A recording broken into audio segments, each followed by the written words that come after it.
The substitute teacher's secret high school bullies thought they found the perfect target in their quiet substitute teacher, until she revealed a side of herself that left them speechless in under 30 seconds. Before we jump back in, tell us where you're tuning in from. And if this story touches you, make sure you're subscribed, because tomorrow I've saved something extra special for you. Emma Rodriguez adjusted her reading glasses as she entered room 204 at Roosevelt High School, her sensible flats making barely a whisper against the polished linoleum floor. At 26, she possessed the kind of understated presence that could easily blend into a crowd. Her auburn hair was pulled back in a simple bun, and her navy cardigan hung loosely over a modest white blouse and knee-length skirt. To the casual observer, she appeared to be exactly what the student roster indicated, a temporary replacement for Mrs. Peterson, who was out on medical leave. What the school records didn't mention was that Emma Rodriguez had spent the previous 8 years as a competitive gymnast, representing her university in national championships before transitioning into teaching self-defense classes for women and teens. Her slight frame, standing just 5 feet 4 inches, concealed years of rigorous training that had developed not only physical strength, but an acute awareness of body mechanics and defensive positioning. Her gentle demeanor masked a confidence built through countless hours of practice, competition, and helping others find their own inner strength. Emma had been working as a substitute teacher for only 3 months since moving to Riverside, California, trying to establish herself in a new community while pursuing her teaching certification. The pay was inconsistent, and the challenges of walking into different classrooms every day, facing new groups of students who tested every substitute's resolve, had proven more demanding than she'd anticipated. Each morning brought uncertainty about which school would call, which grade level she'd face, and what kind of reception awaited her. Roosevelt High School had become a regular assignment for Emma over the past few weeks. The administration seemed pleased with her classroom, management skills, and professional demeanor, often requesting her specifically for longer-term substitute positions. Mrs. Peterson's English classes had been her responsibility for 2 weeks now, and she'd grown comfortable with the curriculum and familiar with most of the students' names and personalities. The first period of 11th grade English was typically her most challenging class of the day. Among the 32 students, a particular group had immediately caught her attention during her first week.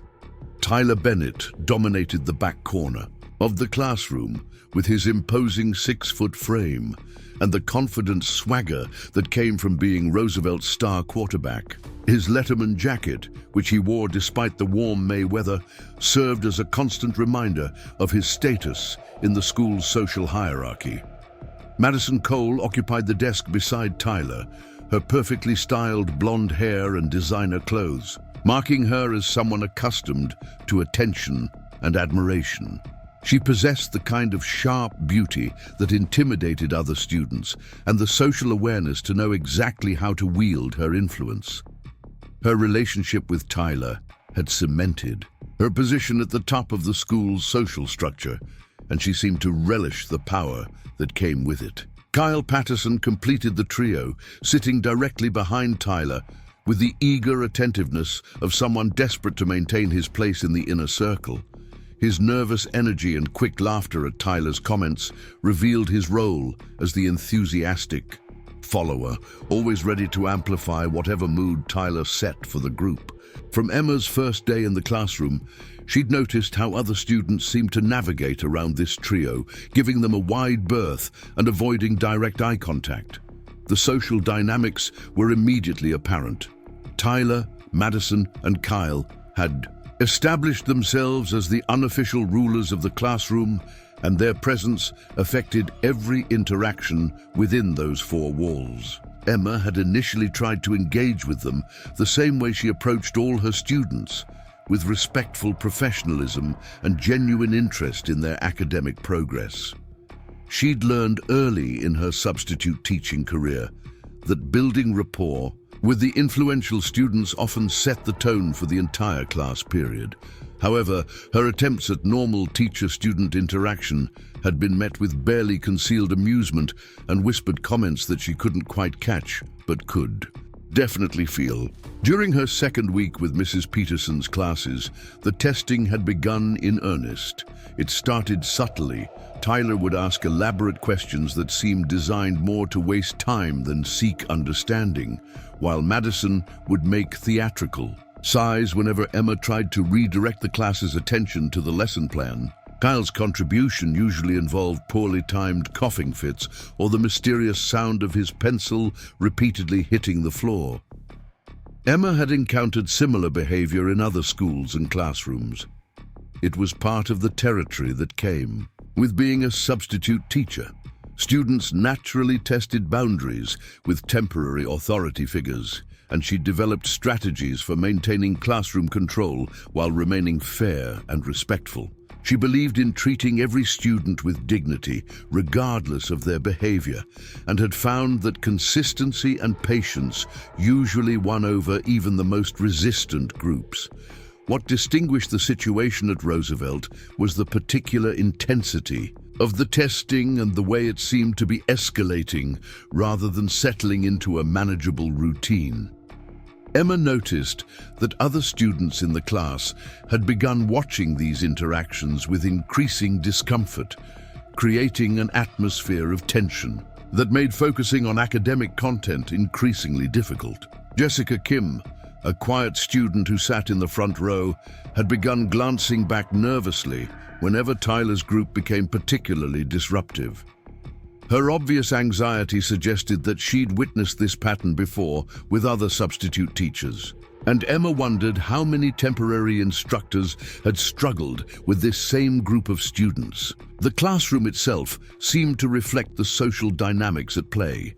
Mrs. Peterson had arranged the desks in collaborative groups, encouraging interaction and discussion, but Emma noticed that the other students had unconsciously arranged themselves to avoid the back corner where Tyler's group held court. The physical space had been subtly reorganized around their presence, creating an invisible barrier that affected the entire room's energy. As Emma prepared for another day of navigating these complex dynamics, she reminded herself of the commitment she'd made when she first decided to pursue teaching. Every student deserved a quality educational experience, and every classroom deserved an environment where learning could flourish. She'd faced challenges before, both in gymnastics competitions and in her self-defense instruction, and had always found ways to work through difficult situations with persistence and professional grace. What Emma couldn't have anticipated was how dramatically the situation was about to escalate, or how her carefully maintained professional boundaries were about to be tested in ways that would force her to draw upon skills she'd never expected to use in a high school classroom.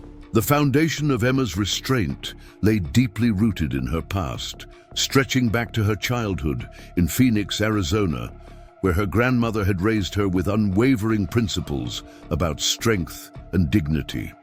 Preparing and narrating this story took us a lot of time, so if you are enjoying it, subscribe to our channel. It means a lot to us.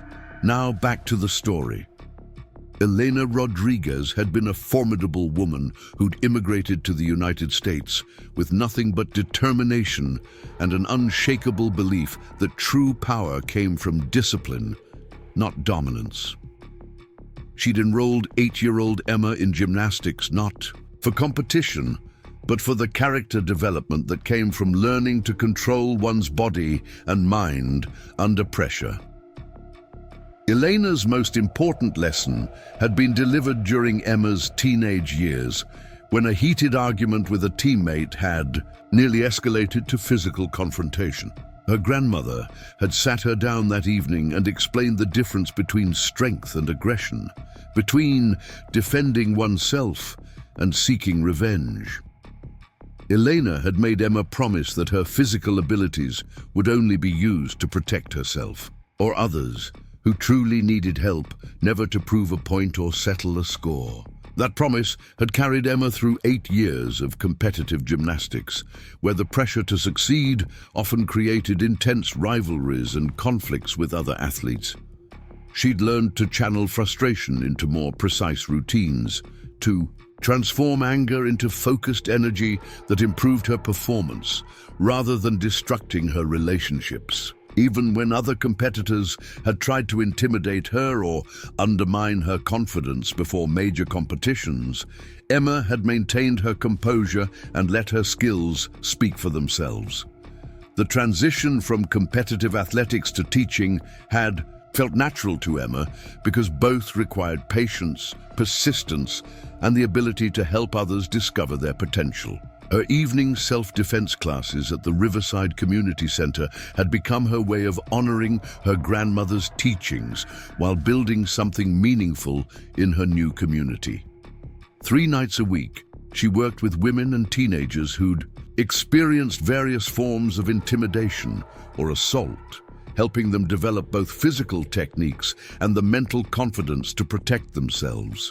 Her students at the community center knew her as Instructor Rodriguez, a calm and encouraging presence who could demonstrate complex defensive maneuvers with fluid precision while explaining the psychology behind different types of aggressive behavior. She'd helped dozens of people overcome their fears and develop the skills to handle threatening situations, always emphasizing that the goal was protection and escape, never retaliation or dominance. The irony wasn't lost on Emma that she spent her evenings teaching people to stand up to bullies while spending her days trying to manage them through traditional educational approaches. The difference was context and purpose. Her community center students came to her voluntarily, seeking help with real safety concerns, while her high school students were required to be in her classroom and were testing boundaries rather than facing genuine threats. Emma believed strongly in the power of education to transform behavior and had seen countless examples of students who'd changed their attitudes when treated with consistent respect and clear expectations. She'd witnessed former troublemakers become classroom leaders when given appropriate responsibilities and recognition. Her philosophy centered on the idea that most disruptive behavior stemmed from underlying insecurities or unmet needs, and that addressing those root causes was more effective than simply punishing the symptoms. This belief had been reinforced during her student teaching experiences at different schools throughout Arizona and California. She'd worked with gang members who'd become dedicated scholars, with teenage mothers who'd fought to complete their education despite overwhelming obstacles, and with students from chaotic home environments who'd found stability and purpose in well-managed classrooms. These experiences had convinced her that every student deserved patience and the opportunity to grow.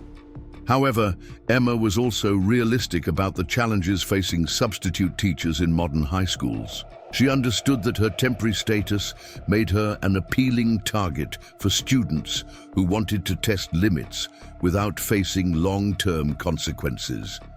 She'd heard stories from other substitutes about classrooms that had become completely unmanageable, about students who deliberately sabotaged lessons, and about administrators who'd blamed the substitute rather than addressing underlying behavioral issues.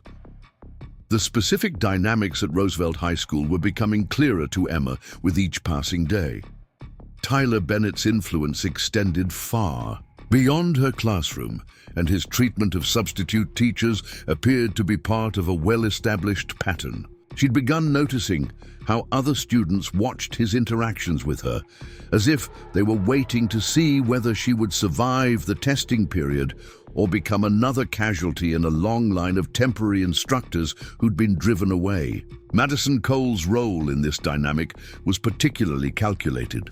While Tyler's behavior was often crude and obvious, Madison's contributions were more subtle and potentially more damaging.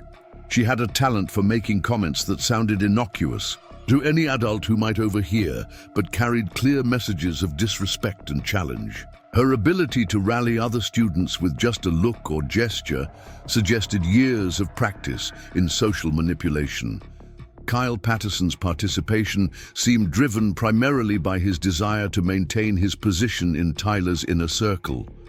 Emma had observed that Kyle's behavior intensified when Tyler was watching but subsided when Tyler's attention was focused elsewhere. This suggested that Kyle might be responsive to different approaches, but only if those approaches didn't threaten his social standing.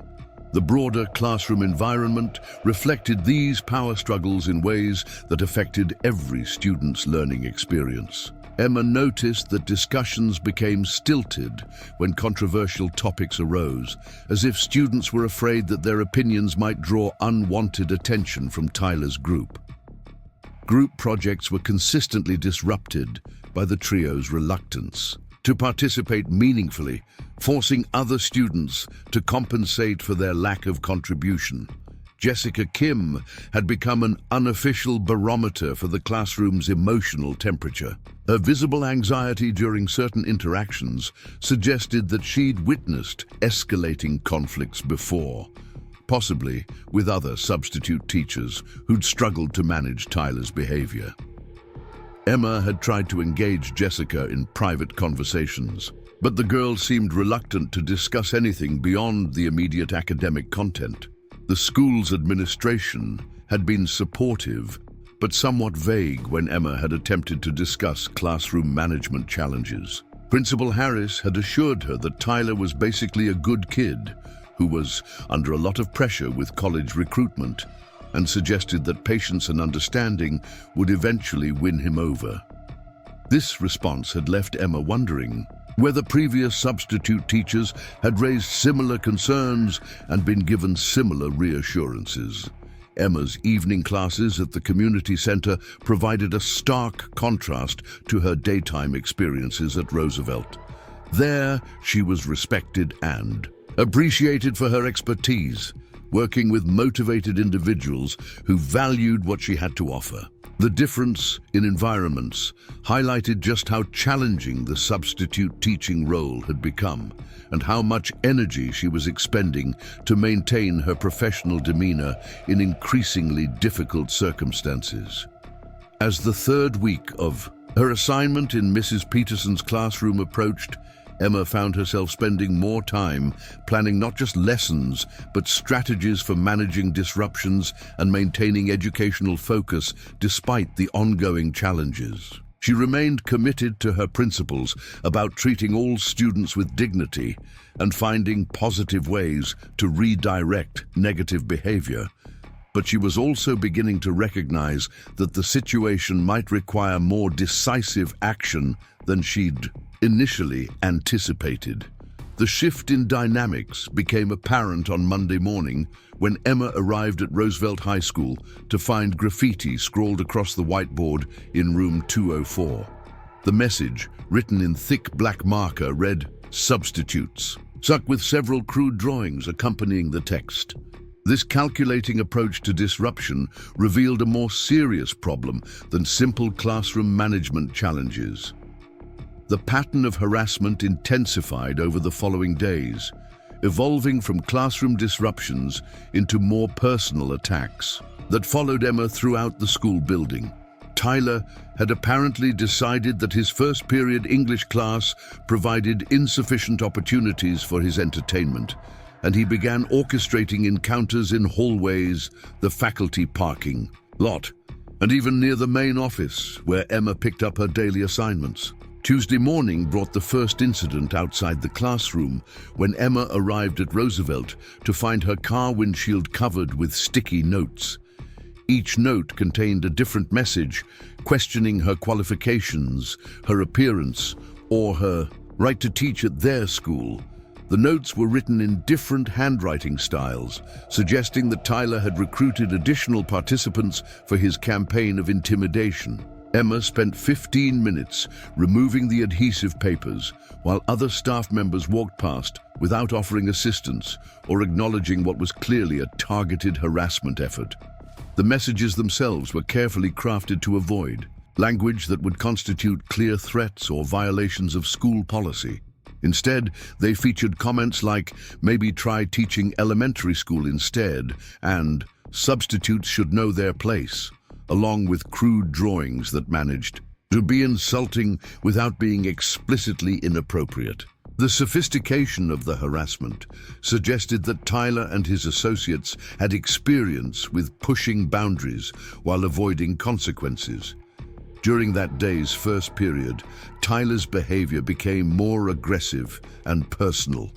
He began making comments about Emma's clothing choices, suggesting that her professional attire was trying too hard and that she should dress more casually like a real substitute. When Emma attempted to begin the lesson on character development in literature, Tyler interrupted to ask loudly whether she had character development issues of her own that made her unable to maintain a permanent teaching position. Madison's contributions had evolved from subtle undermining to active collaboration in Tyler's harassment campaign. She began timing her bathroom requests to coincide with Emma's attempts to present lesson material, standing up and walking slowly across the classroom while making exaggerated gestures and facial expressions designed to distract other students. Her returns from these bathroom breaks were equally disruptive, involving elaborate productions of settling back into her seat and organizing her materials. Kyle's role expanded beyond simple audience participation to include creating digital documentation of the harassment. He began taking photos and videos with his phone whenever Tyler initiated confrontations with Emma, building what appeared to be a collection of content for later sharing on social media platforms. His obvious excitement about capturing these moments suggested that the harassment had become entertainment for a broader audience beyond the immediate classroom. The impact on other students became increasingly apparent as the week progressed. Emma noticed that several students who had initially participated actively in class discussions began withdrawing from academic engagement. They would complete assigned work quietly, but avoided any actions that might draw attention from Tyler's group.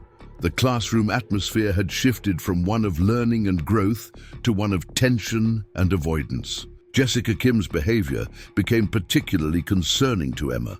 The quiet student had begun arriving late to class and leaving immediately when the bell rang, avoiding any opportunities for interaction that might put her in Tyler's line of sight. During group activities, Jessica would position herself as far as possible from Tyler's corner of the room and would glance nervously toward the door as if planning escape routes. Wednesday brought an escalation that moved beyond psychological intimidation into the realm of physical harassment.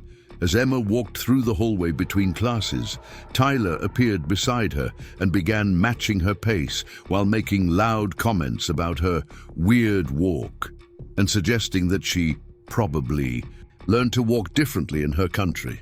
When Emma attempted to ignore him and continue to her destination, Tyler began mimicking her gait in an exaggerated fashion that drew laughter from other students in the hallway. The mockery continued as Tyler called out to passing students, encouraging them to check out the substitute's funny walk and suggesting that they rate her walking style on a scale of 1 to 10. Several students appeared uncomfortable with this public humiliation, but seemed afraid to intervene or express disapproval. Emma maintained her composure and continued walking, but the incident left her feeling exposed and vulnerable in a way that classroom disruptions hadn't achieved. Thursday's first period brought the most serious escalation yet when Tyler began making comments about Emma's physical appearance that crossed into clearly inappropriate territory. He started by asking loud questions about whether substitute teachers had dress codes and whether anyone checked to make sure they were appropriate for high school students. These comments were delivered with theatrical innocence, as if Tyler was genuinely curious about school policies rather than making deliberate insinuations. Madison joined this line of harassment by beginning a series of stage whispers about how some people shouldn't wear certain styles of clothing because they send the wrong message to students. Her comments were accompanied by pointed looks at Emma's professional attire and exaggerated facial expressions that made it clear she was referring to their substitute teacher. The situation reached a new level of seriousness when Tyler began making comments about Emma's body that were clearly designed to sexualize and humiliate her in front of the class. He would make observations about her figure and suggest that she was trying to get attention from male students through her clothing choices. These comments were delivered loudly enough for the entire class to hear, but with enough plausible deniability that Tyler could claim he was just making conversation if confronted by administration. Emma found herself in an impossible position, where addressing the harassment directly would require repeating the inappropriate comments in front of the class, potentially making the situation more uncomfortable for everyone involved. Ignoring the behavior, however, seemed to encourage Tyler to push further boundaries and test what he could get away with saying. The breaking point of Thursday's class came when Tyler began speculating loudly about Emma's personal life and making suggestions about what kind of social activities she might engage in outside of school. His comments became increasingly crude and personal, creating an atmosphere of sexual harassment that made it impossible for Emma to continue teaching effectively. Other students in the classroom began showing visible discomfort with Tyler's behavior, but none felt empowered to speak up or intervene. Several students looked toward Emma with expressions that seemed apologetic, as if they wanted to help, but didn't know how to challenge Tyler's dominance in the classroom social structure. Emma realized that the situation had moved far beyond typical classroom management challenges into territory that threatened not only her professional effectiveness, but also her personal dignity and safety. Tyler's escalating behavior suggested that he viewed her as completely powerless to stop his harassment, and that he felt confident there would be no meaningful consequences for his actions. The systematic nature of the harassment, involving multiple participants and extending beyond classroom boundaries, indicated that this was not spontaneous teenage misbehavior, but a deliberate campaign designed to drive Emma away from Roosevelt High School. The sophistication of the attacks and the careful avoidance of technically actionable language suggested that Tyler and his associates had successfully employed similar tactics against other substitute teachers. Friday morning arrived with an ominous energy that Emma could feel the moment she stepped into room 204. Tyler, Madison, and Kyle were already seated in their usual spots, but their demeanor suggested they had planned something special for the day. While she couldn't prove who was responsible, the timing and location made the intended target clear. Emma spent her preparation period scrubbing the board clean, knowing that starting the day with that message visible would set entirely the wrong tone for learning. Tyler Bennett arrived for first period with an exaggerated swagger that immediately caught Emma's attention. His usual confident demeanor had intensified into something more theatrical, as if he was performing for an audience beyond his immediate circle of friends. Madison Cole entered beside him, her designer handbag slung casually over her shoulder and her expression carrying the kind of satisfied smirk that suggested she was anticipating entertainment. Kyle Peterson followed closely behind, his nervous energy more pronounced than usual as he kept glancing between Tyler and the cleaned whiteboard. The morning's lesson plan focused on persuasive writing techniques, with students analyzing famous speeches and identifying rhetorical strategies. Emma had chosen this topic specifically because it offered opportunities for engaging discussion while teaching practical skills that students could apply to their own writing. She'd prepared examples ranging from historical political speeches to modern advertising campaigns, hoping to capture different interests and learning styles within the classroom. Tyler's disruption began before Emma had finished taking attendance. He started by making exaggerated yawning sounds whenever she spoke, stretching his arms dramatically and commenting loudly about how boring substitute teachers always were. When Emma attempted to redirect his attention to the lesson materials, Tyler responded by asking elaborate questions about her qualifications to teach English, suggesting that real teachers didn't need to work as substitutes. Madison's contributions were more subtle but equally disruptive. She began a series of stage whispers to nearby students about how some people couldn't get real jobs and had to settle for substitute work. Her comments were carefully calculated to be just quiet enough that Emma couldn't address them, directly without seeming petty, but loud enough to distract other students and undermine the classroom atmosphere. Tyler's role involved providing an audience for Tyler's performance, laughing loudly at inappropriate moments and making comments designed to encourage Tyler's behavior.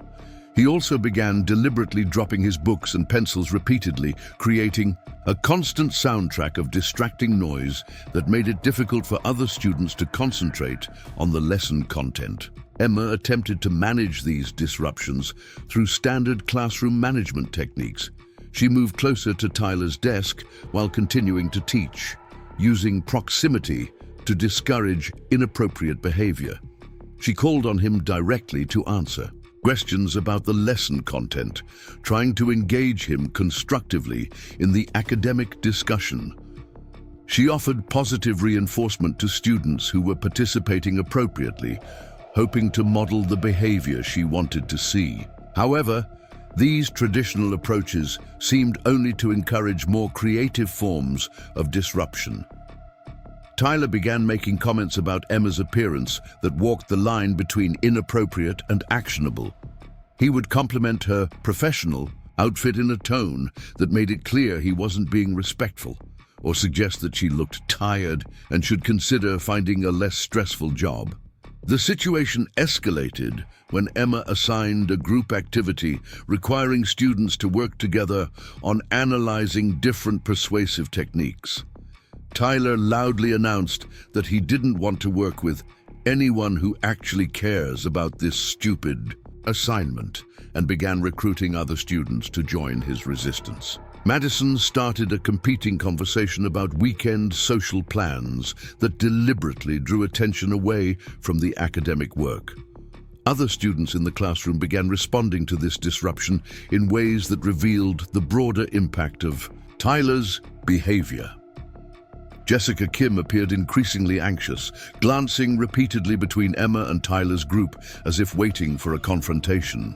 Several students who had initially seemed engaged with the lesson began withdrawing, apparently unwilling to risk drawing negative attention by participating enthusiastically. Emma recognized that she was losing control of the classroom environment and needed to take more decisive action. She attempted to speak privately with Tyler during the group work time, approaching his desk and asking quietly if there was something specific bothering him that they could address.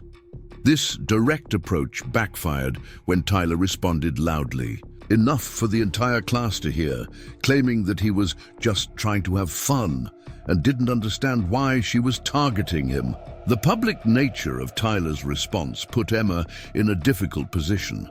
Escalating to administrative consequences would likely result in Tyler being removed from the classroom temporarily, but it would also establish a pattern of conflict that could make future interactions even more challenging. She was also aware that other students were watching to see how she would handle the situation, and her response would likely influence their behavior for the remainder of her time at Roosevelt. Madison chose this moment to intensify her own disruptive behavior, beginning a series of comments about how some teachers couldn't handle normal student behavior and needed to learn how to take a joke. Her ability to present these challenges as reasonable observations while undermining Emma's authority demonstrated a sophisticated understanding of how to manipulate classroom dynamics without crossing lines that would result in immediate consequences. The breaking point of the class period came when Tyler began openly using his phone to record Emma's attempts to redirect the lesson. He held the device conspicuously, making it clear that he was filming her responses to his behavior while providing commentary for his recording. This crossed a clear boundary regarding privacy and appropriate classroom behavior, but Tyler's casual attitude suggested he didn't expect any meaningful consequences for his actions. Emma found herself facing a situation that her teacher training hadn't adequately prepared her for. The traditional escalation ladder of warnings, redirection, and administrative referral seemed inadequate for behavior that was carefully calculated to avoid crossing technical rules while completely disrupting the learning environment. Tyler's group had created a hostile atmosphere that was affecting every other student's ability to engage with the academic content. The period ended with Emma feeling frustrated and uncertain about how to proceed. She'd maintained her professional demeanor throughout the class, but the educational objectives for the day had been completely abandoned in favor of managing disruptive behavior. As students filed out of the classroom, she noticed several of them looking back apologetically, as if they wanted to express support, but didn't feel safe doing so in front of Tyler's group. Jessica Kim lingered after the bell, apparently wanting to say something, but ultimately gathered her books and left without speaking. Her hesitation suggested that she'd witnessed similar patterns before and knew how these situations typically developed. Emma wondered how many other substitute teachers had struggled with the same group of students and what had ultimately happened to drive them away from Roosevelt High School. The incident with the phone recording particularly bothered Emma because it suggested a level of premeditation that went beyond typical teenage testing of authority. Tyler's willingness to document the interaction implied that he expected the situation to escalate further and wanted evidence that he could manipulate to support his version of events. Their whispered conversations ceased abruptly when Emma entered, replaced by knowing smirks and expectant glances that made it clear they were anticipating some form of climactic confrontation. The lesson plan for the day focused on presentations that students had been preparing throughout the week on different literary themes. Emma had hoped that giving students the opportunity to showcase their work would create a more positive classroom dynamic and demonstrate that learning could continue despite the ongoing disruptions. Several students had prepared thoughtful analyses of character motivation and thematic development that deserved recognition and discussion. However, Tyler had apparently decided that Friday would mark the culmination of his harassment campaign. As Emma began organizing materials for the student presentations, Tyler stood up from his desk and approached the front of the classroom without permission. His movement was deliberate and theatrical, designed to capture everyone's attention and establish him as the dominant presence in the room. "Before we start with these boring presentations," Tyler announced loudly, "I think we should address the elephant in the room." He gestured toward Emma with exaggerated concern, as if he was about to reveal something important for everyone's benefit. "I mean, don't you think our substitute here looks a little uptight today? Maybe she needs help relaxing." Madison immediately joined the performance, standing up and moving closer to Tyler's position near Emma's desk. "You're absolutely right," she said with false sympathy. "She does look really tense. Maybe her outfit is too tight or something." Her comment was accompanied by a pointed examination of Emma's professional attire that made her intent unmistakably clear. Kyle began recording with his phone, positioning himself to capture both Emma's reaction and Tyler's planned escalation. His excitement was barely contained as he anticipated whatever stunt Tyler had prepared for their grand finale. Other students in the classroom sensed the brewing confrontation and began shifting uncomfortably in their seats, unsure whether they were about to witness entertainment or disaster. Emma maintained her professional composure while recognizing that the situation was rapidly moving beyond her control. "Tyler, please return to your seat so we can begin the presentations," she said calmly, hoping to redirect the energy toward academic activities. Her voice remained steady, despite the adrenaline beginning to course through her system as her training kicked in, and she began unconsciously assessing potential threats and escape routes. Instead of complying, Tyler stepped closer to Emma and reached toward her desk as if he was going to grab something. "You know what I think would help?" he said with theatrical concern. "I think you need to loosen up a little. Maybe if we helped you with that tight skirt, you'd be more comfortable teaching us." Before Emma could fully process his words, Tyler's hand moved toward the hem of her skirt with clear intent to lift it in front of the entire class. The action was so brazen and unexpected that for a split second, Emma froze in disbelief that a student would attempt such a blatantly inappropriate assault in a classroom full of witnesses. But Emma's years of competitive gymnastics and self-defense training had conditioned her body to respond to threats before her conscious mind finished processing them. As Tyler's hand neared her clothing, her reflexes engaged with lightning speed. She stepped back and to the side, simultaneously grabbing Tyler's wrist and using his forward momentum against him. In one fluid motion that took less than 3 seconds, Emma redirected Tyler's movement, stepped behind him, and applied a controlled arm lock that brought him to his knees, facing away from her. The technique was executed with such precision and speed that Tyler found himself immobilized before he understood what had happened.